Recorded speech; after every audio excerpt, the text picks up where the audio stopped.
ಆತ್ಮೀಯ ವಿದ್ಯಾರ್ಥಿಗಳೇ, ಎಲ್ಲರಿಗೂ ಶುಭ ಮುಂಜಾನೆ. ವಿದ್ಯಾರ್ಥಿಗಳೇ, ನಾವು ಭಾರತದಲ್ಲಿ ಹಲವಾರು ರೀತಿಯ ಭಾಷೆಗಳನ್ನ ನಾವು ಕಾಣ್ತೇವೆ. ಅದೇ ರೀತಿಯಾಗಿ ನಮ್ಮ ಕರ್ನಾಟಕದಲ್ಲಿ ಈ ಕನ್ನಡ ಭಾಷೆಯು ಕೂಡ ಒಂದು ಪ್ರಾಮುಖ್ಯತೆಯನ್ನು ಪಡೆದೈತಿ, ಹೌದಲ್ಲ? ಹಾಗಾಗಿ ನಾವು ಕನ್ನಡ ಕಲಿಬೇಕಂದ್ರೆ ಏನು ಮಾಡಬೇಕಪ್ಪ ಅಂತಂದ್ರೆ ಅದರ ಮೂಲವನ್ನು ಮೊದಲ ತಿಳ್ಕೊಬೇಕು, ಹೌದಾ? ಹಂಗಂತ ನೋಡಮ್ಮ, ಇಲ್ಲಿ ನೋಡ್ರಿ, ಕನ್ನಡ ವ್ಯಾಕರಣ ಕಲಿಬೇಕಾದ್ರೆ ಮೊದಲು ನಾವು ಸ್ವರ, ವ್ಯಂಜನ ಮತ್ತು ಯೋಗವಾಹಗಳ ಬಗ್ಗೆ ಅಧ್ಯಯನ ಮಾಡಬೇಕು. ಇಲ್ಲಿ ನೋಡಿ, ಕನ್ನಡದ ಮೊದಲು ಏನು ಬರ್ತಪ್ಪ ಅಂದ್ರೆ ವರ್ಣಮಾಲೆಗಳು ಬರ್ತಾವೆ. ಏನು ಬರ್ತಾವೆ? ವರ್ಣಮಾಲೆಗಳು. ಈ ವರ್ಣಮಾಲೆಗಳು ಎಷ್ಟಪ್ಪ ಅಂತಂದ್ರೆ 49 ನಾವು ಕನ್ನಡದಲ್ಲಿ ವರ್ಣಮಾಲೆಗಳನ್ನು ನಾವು ಕಾಣ್ತೇವೆ, ಹೌದಾ? ಇದರಲ್ಲಿ 3 ರೀತಿಯಾದ ವಿಧಗಳನ್ನು ಕಾಣ್ತೀವಿ. ಫಸ್ಟ್ ಏನಪ್ಪ ಅಂತಂದ್ರೆ ಸ್ವರಗಳು. ಏನು? ಸ್ವರಗಳು ಎಷ್ಟದಪ್ಪ ಅಂದ್ರೆ 13 ಸ್ವರಗಳದಾವ. ನೆಕ್ಸ್ಟ್ ಏನಪ್ಪ ಅಂದ್ರೆ ವ್ಯಂಜನಗಳು ಎಷ್ಟದಾವು? 34 ವ್ಯಂಜನಗಳದಾವು. ನೆಕ್ಸ್ಟ್ ಯೋಗ ವಾಹಗಳು ಎಷ್ಟದಾವು? 2. 13 ಸ್ವರಗಳದಾವು, 34 ವ್ಯಂಜನಗಳದಾವು, 2 ಯೋಗವಾಹಗಳದಾವು. ಇಲ್ಲಿ ಮೊದಲು ನಾವೇನಪ್ಪ ಅಂತಂದ್ರೆ ಸ್ವರಗಳ ಬಗ್ಗೆ ಅಧ್ಯಯನ ಮಾಡೋಣ. ಸ್ವರದಲ್ಲಿ ಏನಪ್ಪ ಅಂತಂದ್ರೆ 7 ರೀತಿಯಾಗದಾವು. ಎಷ್ಟು? 2. ಒಂದು ಹ್ರಸ್ವ ಸ್ವರ, ಇನ್ನೊಂದು ದೀರ್ಘ ಸ್ವರ. ಹ್ರಸ್ವ ಸ್ವರ ಎಷ್ಟದಾವು? 6 ಅದಾವು. ದೀರ್ಘ ಸ್ವರ 7 ಅದಾವು. ನಿಮಗೆಲ್ಲ ಗೊತ್ತಾಗ್ತಿರ್ಬೇಕು ಹ್ರಸ್ವ ಸ್ವರ ಅಂದರೆ ಏನು, ದೀರ್ಘ ಸ್ವರ ಅಂದರೆ ಏನಂತ. ಇಲ್ಲಿ ಹೇಳ್ತೀನಿ ನೋಡ್ರಿ. ಹ್ರಸ್ವ ಸ್ವರ ಅಂತಂದ್ರೆ ಕಡಿಮೆ ಧ್ವನಿಯನ್ನು ಬಳಸ್ಕೊಂಡು ಹೇಳುವಂಥ ಪದಕ್ಕೆ ಅಂತೀವಿ ನಾವು ಹ್ರಸ್ವ ಸ್ವರ ಅಂತ ಕರಿತೀವಿ. ದೀರ್ಘ ಸ್ವರ ಅಂತಂದ್ರೆ ಅತಿ ಹೆಚ್ಚು ಧ್ವನಿಯನ್ನು ಬಳಕೆ ಮಾಡಿ ಕರೆಯುವಂಥ ಪದಗಳು. ಗೊತ್ತಾಯ್ತಾ? ಇಲ್ಲಿ ಸ್ವರ ಅಂತಂದ್ರೆ ಏನಪ್ಪ ಅಂತಂದ್ರೆ ಸ್ವತಂತ್ರವಾಗಿ, ಸ್ವತಂತ್ರವಾಗಿ ಬಳಸುವಂಥ ಪದಕ್ಕೆ ಅಂತೀವಿ ನಾವು ಸ್ವರಗಳ ಅಂತಂದ ಕರಿತೇವೆ, ಹೌದಾ? ಇಲ್ಲಿ ನೋಡ್ರಿ, ಹ್ರಸ್ವ ಸ್ವರ ಯಾವಪ್ಪ ಅಂತಂದ್ರೆ ಅ, ಈ, ಉ, ರು, ಎ. ಇನ್ನೊಂದು ಯಾವುದಪ್ಪ ಅಂದ್ರೆ ಓ. ಅ, ಈ, ಉ, ರು, ಎ, ಓ. ಇವೇನಪ್ಪ ಅಂತಂದ್ರೆ 6 ಹ್ರಸ್ವ ಸ್ವರಗಳಾದ್ರೆ ಈ ಕಡೆ ಆ, ಈ, ಉ, ಎ, ಓ, ಔ. ಇವೇನಪ್ಪ ಅಂತಂದ್ರೆ ದೀರ್ಘ ಸ್ವರಗಳು. ಎಷ್ಟದಾವು? 7 ದೀರ್ಘ ಸ್ವರವನ್ನು ನಾವು ಕಾಣ್ತೇವೆ. ಇನ್ನೊಂದು ಯಾವುದಪ್ಪ ಅಂದ್ರೆ ಐ. ಎಷ್ಟು? 7 ದೀರ್ಘ ಸ್ವರಗಳು, 6 ಹ್ರಸ್ವ ಸ್ವರಗಳು. ಇನ್ನು ಮುಂದೆ ನೋಡೋದಾದ್ರೆ ವ್ಯಂಜನಗಳು. ಈ ವ್ಯಂಜನದಲ್ಲಿ ಮತ್ತೆ 3 ಭಾಗವನ್ನು ಕಾಣ್ತೀವಿ. ಎಷ್ಟು ಭಾಗ? 3 ಭಾಗ. ಫಸ್ಟ್ ಯಾವುದಪ್ಪ ಅಂದ್ರೆ ವರ್ಗೀಯ ವ್ಯಂಜನ. ನೆಕ್ಸ್ಟ್ ಅವರ್ಗೀಯ ವ್ಯಂಜನ. ಈ ಕಡೆ ಅನುನಾಸಿಕ.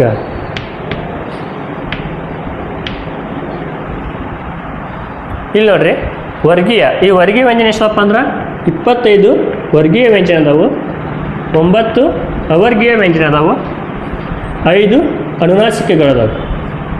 ಹೇಳ್ತೀನಿ ಏನಂತ. ವರ್ಗೀಯ ವ್ಯಂಜನ ಯಾವಪ್ಪ ಅಂತಂದ್ರೆ ಕ, ಖ, ಖ, ಖ, ಯ. ಕ, ಕ, ಗ, ಗ, ಯ. ಫಸ್ಟ್. ನೆಕ್ಸ್ಟ್ ಚ, ಚ,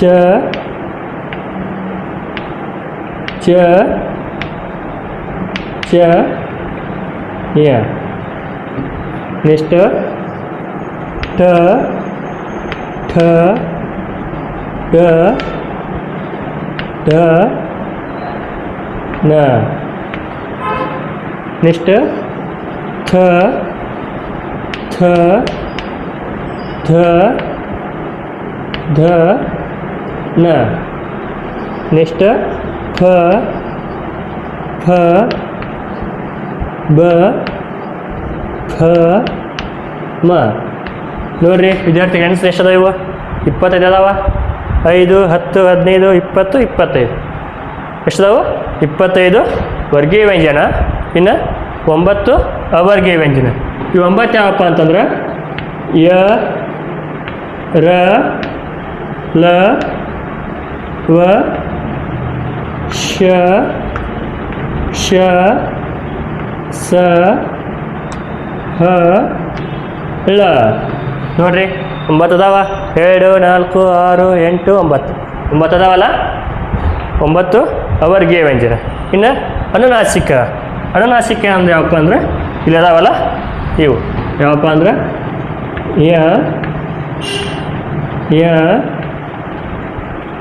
ನ ನ ಮ. 25 ವರ್ಗೀಯ ವ್ಯಂಜನ, 9 ಅವರ್ಗೀಯ ವ್ಯಂಜನ, 5 ಅನುನಾಸಿಕ. ಇಲ್ಲಿ ಅನುನಾಸಿಕ ಅಂದರೆ ಏನಪ್ಪ ಅಂತಂದ್ರೆ ಮೂಗಿನ ಸಹಾಯದಲ್ಲಿ ಹುಟ್ಟುವಂಥ ಪದಗಳು. ನಾಸಿಕ ಅಂದ್ರೆ ಏನ? ಮೂಗು, ಹೌದಲ್ಲ? ಮೂಗಿನ ಸಹಾಯದಿಂದ ಹುಟ್ಟುವಂಥ ಪದಗಳು ಏನಂತಪ್ಪ ಅಂದ್ರೆ ನಾವು ಅನುನಾಸಿಕ ಅಂತ ಕರಿತೀವಿ. ಯ ಯ ನ ನ ಮ, ಹೌದಲ್ಲ? ಮೂಗಿನ ಮುಖಾಂತರ ಹುಟ್ಟುತ್ತಾವಲ್ಲ ಪದಗಳು. ಸರಿ, ಗೊತ್ತಾಯ್ತಲ್ಲ? ಇಲ್ಲಿ ನೋಡ್ರಿ ಸ್ವರಗಳು 13 ಅದಾವು. ವೃಷ ಸ್ವರ, ದೀರ್ಘ ಸ್ವರ. ವ್ಯಂಜನ 34 ಅದಾವು. ಅನುನಾಸಿಕಗಳು ಇವು ಮೂಗಿನ ಸಹಾಯದಲ್ಲಿ ಹುಟ್ಟುವಂಥ ಪದಗಳು. ಇನ್ನು ಯೋಗವಾಹಗಳು. ಯೋಗವಾಹಕ ಅಂದರೆ ಏನಪ್ಪ ಅಂತಂದ್ರೆ ಯೋಗ ಅಂದರೆ ಏನಪ್ಪ ಅಂದ್ರೆ ಕೂಡು ಅಥವಾ ಸಂಬಂಧ. ಏನನ್ನು ಕೂಡುವುದು, ಏನನ್ನು ಸಂಬಂಧ ಮಾಡುವುದು. ಅಂದ್ರೆ ವಾಹ ಅಂದ್ರೆ ಹೊಂದಿಸು, ಜೋಡಿಸು, ಹೌದಾ? ಏನನ್ನು ಹೊಂದಿಸುವುದು, ಏನನ್ನು ಜೋಡಿಸುವುದು ಅಂದ್ರೆ ಪದಗಳನ್ನು ಯಾವುದಾದ್ರೂ ಒಂದು ರೀತಿಯಲ್ಲಿ ಸಂಭಾಷಣೆ ಮಾಡುವಂಥ ಸಂದರ್ಭದಲ್ಲಿ ಆಗಿರ್ಬೋದು, ಏನಾದರೂ ಹೇಳುವಂಥ ಸಂದರ್ಭದಲ್ಲಿ ಆಗಿರ್ಬೋದು, ಪದಗಳನ್ನು ನಾವು ಕೂಡಿಸಿ ಹೇಳ್ತೇವಲ್ಲ, ಒಂದು ಭಾವನೆಯನ್ನು ಸೂಚಿಸುವಲ್ಲಿ ಯೋಗವಾಹವನ್ನು ಬಳಕೆ ಮಾಡ್ತೀವಿ, ಹೌದಾ? ಯಾವಪ್ಪ ಅಂತಂದ್ರೆ ಒಂದು ಅನುಸ್ವಾರ, ಇನ್ನೊಂದು ವಿಸರ್ಗ.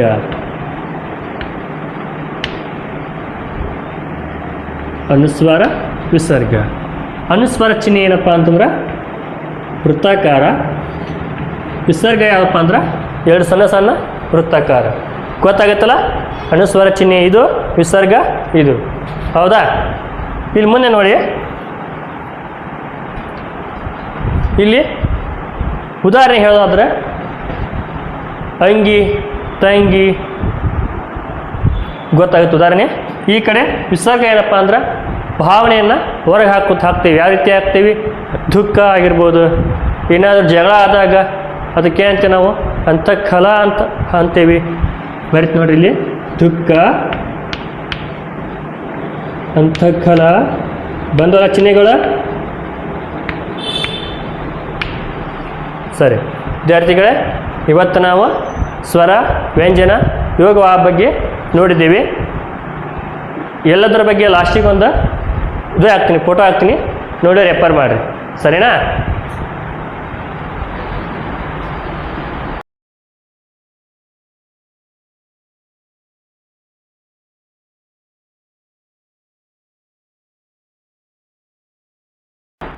ಇಲ್ಲಿ ವರ್ಗೀಯ ವ್ಯಂಜನ ಎಷ್ಟಪ್ಪ ಅಂತಂದ್ರೆ 25 ವರ್ಗೀಯ ವ್ಯಂಜನವನ್ನು ನಾವು ಕಾಣ್ತೀವಿ. ಇದರಲ್ಲಿ ನಾವು ಈ ಅಕ್ಷರವನ್ನು ಯಾವ ರೀತಿಯಾಗಿ ಉತ್ಪಾದನೆ ಮಾಡ್ತೀವಿ, ಯಾವ ರೀತಿಯಾಗಿ ಹೇಳ್ತೀವಿ, ಈ ಪದಗಳನ್ನ ನಾವು ಯಾವ ರೀತಿಯಾಗಿ ಬಳಕೆ ಮಾಡ್ತೀವಿ ಅನ್ನೋದನ್ನ ಇಲ್ಲಿ ನೋಡೋಣ. ಇಲ್ಲಿ ನೋಡಿ, ಮೊದಲ ವರ್ಗವನ್ನ ಖ ವರ್ಗ ಅಂತ ಕರಿತೀವಿ. ಈ ಭಾಗವನ್ನ ಏನ್ ಕರಿತೀವಿ ಅಂದ್ರ ಕಂಠ್ಯ ಅಕ್ಷರ ಅಂತ ಕರಿತೀವಿ. ಕಂಠ್ಯ ಅಕ್ಷರ ಅಂತಂದ್ರೆ ಏನಪ್ಪಾ ಅಂದ್ರ ಖ ಖ ಘ ಗ ಯ ಅದಾವಲ್ಲ, ಇವು ಮನುಷ್ಯನ ಕಂಠ ಭಾಗದಲ್ಲಿ ಉತ್ಪಾದನೆಯಾಗುವಂತ ಪದಗಳು. ಅದಕ್ಕಾಗಿ ಇವನ ಕಂಠ್ಯ ಅಕ್ಷರ ಅಂತ ಕರಿತೀವಿ. ಇನ್ನು ಎರಡನೆಯ ವರ್ಗ ಯಾವ್ದಪ್ಪ ಅಂದ್ರ ಚ ಛ ಛ ಛ ಯ, ಇವು ಚ ವರ್ಗ ಆಗಿರ್ತೈತಿ. ಇದಕ್ಕೆ ಏನ್ ಕರಿತೀವಪ್ಪ ಅಂದ್ರ ತಾಲವ್ಯ ಅಕ್ಷರ ಅಂತ ಕರಿತೀವಿ. ತಾಲವ್ಯ ಅಕ್ಷರ ಅಂತಂದ್ರೆ ಏನಪ್ಪಾ ಅಂತಂದ್ರ ಮನುಷ್ಯನ ದವಡೆಯ ಭಾಗದಲ್ಲಿ ಅಂದ್ರ ದವಡೆಯ ಭಾಗದಲ್ಲಿ ಉತ್ಪಾದನೆ ಆಗುವಂತ ಅಕ್ಷರವನ್ನ ಏನಂತ ಕರಿತೀವಿ? ತಾಲವ್ಯ ಅಕ್ಷರ ಅಂತಂದ ಕರಿತೀವಿ. ಸರಿನಾ? ಇನ್ನೆಷ್ಟೇನಪ್ಪಾ ಅಂತಂದ್ರೆ ಮೂರನೆಯ ವರ್ಗ ಟ ವರ್ಗ. ಯಾವ ವರ್ಗ? ಟ ವರ್ಗ. ಇದಕ್ಕೆ ಏನ್ ಕರಿತೀವಪ್ಪ ಅಂದ್ರ ಮೂರ್ಧನ್ಯ ಅಕ್ಷರ. ಮೂರ್ಧನ್ಯ ಅಕ್ಷರ. ಮೂರ್ಧನ್ಯ ಅಕ್ಷರ ಏನಪ್ಪಾ ಅಂತಂದ್ರ ಈ ಟ ಟ ಡ ಡ ಅದಾವಲ್ಲ, ಇವು ನಾಲಿಗೆಯನ್ನ ಬಾಯಿಯ ಮೇಲ್ಭಾಗಕ್ಕೆ ಅಂಟಿಸಿಕೊಂಡು ಹೇಳುವಂತ ಪದಗಳು. ಅಂದ್ರ ನಾಲಿಗೆಯನ್ನ ಬಾಯಿಯ ಮೇಲ್ಭಾಗಕ್ಕೆ ಅಂಟಿಸಿಕೊಂಡು ಉತ್ಪಾದನೆ ಆಗುವಂತ ಪದ ಯಾವಪ್ಪ ಅಂದ್ರ ಠ ಠ ಢ ಢ ನ. ಅದಕ್ಕೆ ಅಂತೀವಿ ನಾವು ಮೂರ್ಧನ್ಯ ಅಕ್ಷರ ಅಂತ ಕರಿತೀವಿ. ಸರಿ, ಅರ್ಥ ಆಯ್ತಾ? ಇನ್ನೆಷ್ಟ ಥ ಥ ಧ ಧ ಣ. ಇವಕ್ಕೆ ಏನ್ ಕರಿತಪ್ಪ ಅಂದ್ರ ತ ವರ್ಗ. ತ ವರ್ಗ ಅಂತ ಕರಿತೀವಿ. ಇದಕ್ಕ ದಂತ್ಯ ಅಕ್ಷರ. ಯಾವ ಅಕ್ಷರ? ದಂತ್ಯ ಅಕ್ಷರ. ದಂತ್ಯ ಅಕ್ಷರ ಅಂದ್ರೆ ಏನಪ್ಪಾ ಅಂತಂದ್ರ ಹಲ್ಲುಗಳ ಸಹಾಯದಿಂದ ಹುಟ್ಟುವ ಪದಕ್ಕೆ ಅಂತೀವಿ ನಾವು ದಂತ್ಯ ಅಕ್ಷರ ಅಂತ ಕರಿತೀವಿ. ನೋಡ್ರಿ, ಉಚ್ಚಾರಣೆ ಮಾಡ್ರಿ. ಛ ಛ ಧ ಧ ನ. ಇವೇನ ಹಲ್ಲುಗಳ ಸಹಾಯದಿಂದ ಉತ್ಪಾದನೆ ಆಗೋ ಪದ ಯಾವಪ್ಪ ಅಂದ್ರ ದಂತ್ಯ ಅಕ್ಷರ ಅಂತ ಕರಿತೀವಿ. ಸರಿನಾ? ಇನ್ನು ಐದನೆಯ ವರ್ಗ ಇವಕ್ಕೆ ಅಂತಪ್ಪ ಅಂದ್ರ ಪ ವರ್ಗ. ಇವು ಯಾವ ಅಕ್ಷರಪ್ಪ ಅಂತಂದ್ರ ಓಷ್ಟೆ ಅಕ್ಷರ. ಓಷ್ಟೆ ಅಂದ್ರೆ ಏನಪ್ಪಾ ಅಂತಂದ್ರೆ ಹೇಳ್ತೀನಿ ತಡ್ರಿ. ತುಟಿಗಳ ಸಹಾಯದಿಂದ, ಯಾವ ಸಹಾಯದಿಂದ? ತುಟಿಗಳ ಸಹಾಯದಿಂದ ಉಚ್ಚರಿಸುವ ಅಕ್ಷರಕ್ಕೆ ಅಂತೇವೆ ನಾವು ಓಷ್ಟೆ ಅಕ್ಷರ ಅಂತ ಕರಿತೀವಿ. ಸರಿನಾ? ನೋಡ್ರಿ, ಪ ಪ ಪ ಪ ಮ ಬರ್ತಾವ, ತುಟಿಗಳ ಸಹಾಯದಿಂದ ಬರ್ತಾವ. ಸರಿ, ಇವಕ್ಕೆ ಅಂತ ನಾವು ಓಷ್ಟೆ ಅಕ್ಷರ ಅಂತಂದ ಕರಿತೀವಿ. ಸರಿ, ಗೊತ್ತಾಯ್ತಾ? ವ್ಯಂಜನದಲ್ಲಿ ಎಷ್ಟು ವಿಧ ಅದಾವು, ಮತ್ತ ಯೋಗವಾಹಕಗಳು ಯಾವ್ಯಾವ ಅದಾವು, ಹೊಳ್ಳಿ ಸ್ವರಗಳು ಎಷ್ಟದಾವು, ಅದ್ರ ವಿಧಗಳು ಎಷ್ಟದಾವು ಅಂತಂದ ನಾವು ಅಧ್ಯಯನ ಮಾಡಿವಿ. ಹೌದಾ? ಇಲ್ಲಿ ನೋಡಿ, ಇದರಲ್ಲಿ ಇನ್ನು 2 ರೀತಿಯಾಗಿ ಬರ್ತಾವು. ಅವೇನಪ್ಪಾ ಅಂತಂದ್ರ 1 ಮತ್ತು 3ನೇ ಸಾಲು. 1 ಮತ್ತು 3ನೇ ಸಾಲಕ್ಕೆ ಅಂತೇವೆ ನಾವು ಅಲ್ಪ ಪ್ರಾಣ,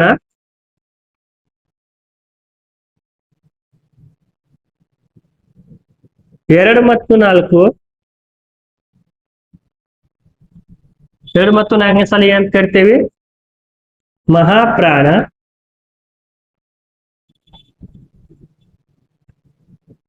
ಇನ್ನ ಕೊನೆಯ ಸಾಲು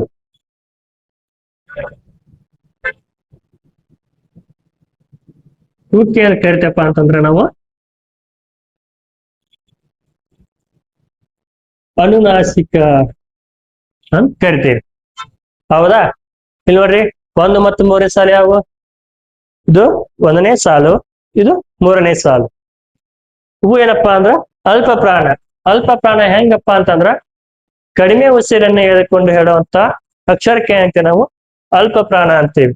ನೋಡ್ರಿ, ಕ ಚ ಟ ತ ಪ, ಗ ಚ ಡ ದ ಪ. ನೋಡಿದ್ರ, ಇಲ್ಲಿ ಕಡಿಮೆ ಉಸಿರನ್ನ ಎಳೆದುಕೊಂಡು ಹೇಳುವಂತ ಪದಕ್ಕೆ ನಾವು ಅಲ್ಪ ಪ್ರಾಣ ಅಂತ ಕರಿತೀವಿ. ಇನ್ನ 2 ಮತ್ತು 4ನೇ ಸಾಲು ಯಾವ? 2 ಮತ್ತು 4ನೇ ಸಾಲು ಖ ಛ ಠ ಥ ಪ, ಖ ಛ ಠ ಥ ಪ. 2 ಮತ್ತು 4ನೇ ಸಾಲಿನಲ್ಲಿ ಮುಖ್ಯ ಅಂತ ನಾವು ಮಹಾಪ್ರಾಣ ಅಂತ ಕರಿತೀವಿ. ಮಹಾಪ್ರಾಣ ಅಂದ್ರೆ ಏನಪ್ಪಾ ಅಂತಂದ್ರ ಅತಿ ಹೆಚ್ಚು ಉಸಿರನ್ನ ಎಳೆದುಕೊಂಡು ಹೇಳುವಂತ ಪದಕ್ಕೆ ಅಂತೀವಿ ನಾವು ಮಹಾಪ್ರಾಣ ಅಂತ ಕರಿತೀವಿ. ಇನ್ನು ಕೊನೆಯದಾಗಿ ಯಾವ್ದಪ್ಪ ಅಂತಂದ್ರ 5ನೇ ಸಾಲು ಅಥವಾ ಕೊನೆಯ ಸಾಲಕ್ಕೆ ಏನಂತೀವಿ ಅಂದ್ರೆ ನಾವು ಅನುನಾಸಿಕ ಅಂತ ಕರಿತೀವಿ. ಆವಾಗ ಹೇಳಿದೆ, ಅನುನಾಸಿಕ ಅಂದ್ರ ಮೂಗಿನ ಸಹಾಯದಿಂದ ಉತ್ಪಾದನೆ ಆಗುವಂತ ಪದಗಳಿಗೆ ನಾವು ಅನುನಾಸಿಕ ಅಂತ ಕರಿತೀವಿ. ಸರಿನಾ ವಿದ್ಯಾರ್ಥಿಗಳೇ? ಇವತ್ತಿನ ತರಗತಿ ನಾವೇನ್ ಮಾಡ್ಯಪ್ಪ ಅಂತಂದ್ರ ಕನ್ನಡ ವಿಷಯದಲ್ಲಿ ಕನ್ನಡದ ಮೂಲವನ್ನ ಅಧ್ಯಯನ ಮಾಡ್ಬೇಕಾದ್ರ ನಾವು ಮೊದಲಿಗೆ ಏನ್ ಕಲಿಬೇಕಪ್ಪ ಅಂತಂದ್ರ ವರ್ಣಮಾಲೆಯನ್ನ ಕಲಿಬೇಕಾಗತ್ತೆ.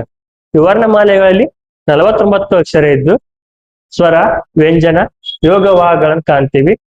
ಅವುಗಳ ಸವಿಸ್ತಾರವಾದ ವಿವರಣೆಯನ್ನ ನಾವು ಇವತ್ತಿನ ತರಗತಿಯಲ್ಲಿ ಅಭ್ಯಾಸ ಮಾಡಿದ್ದೀವಿ. ಇನ್ನ ಮುಂದಿನ ತರಗತಿಯಲ್ಲಿ ಕನ್ನಡ ವಿಷಯದ ಇನ್ನೂ ಅನೇಕ ವ್ಯಾಕರಣ ಬಗ್ಗೆ ನಾವು ಅಧ್ಯಯನ ಮಾಡೋಣ. ಸರಿನಾ ವಿದ್ಯಾರ್ಥಿಗಳೇ? ಸರಿ, ಧನ್ಯವಾದ.